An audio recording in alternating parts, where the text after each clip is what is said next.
Danish Siddiqui, an award-winning photojournalist, was killed on Friday while covering a clash between Afghan security forces and Taliban fighters near a border crossing with Pakistan. The Pulitzer Prize-winning chief photographer had been covering the Afghan-Taliban clashes for Reuters over the last few days. Afghan special forces were fighting to retake the main market area of Spin Boldak in the Kandahar district of Afghanistan when Siddiqui and a senior Afghan officer were killed in what Afghan officials described as Taliban crossfire.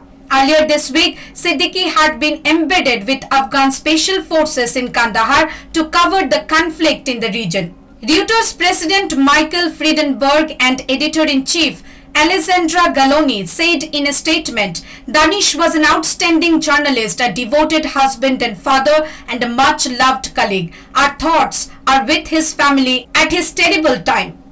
Earlier in the day, Siddiqui told Reuters that he had been wounded in the arm by shrapnel while reporting on the clash. He was treated and had been recovering when Taliban fighters retreated from the fighting in Spin Boldak. Siddiqui had been talking to the shopkeepers when the Taliban attacked once again, said an Afghan commander. Reuters, however, was unable to independently verify the details of the renewed fighting described by the Afghan military official who asked not to be identified before Afghanistan's Defense Ministry made a statement in this regard.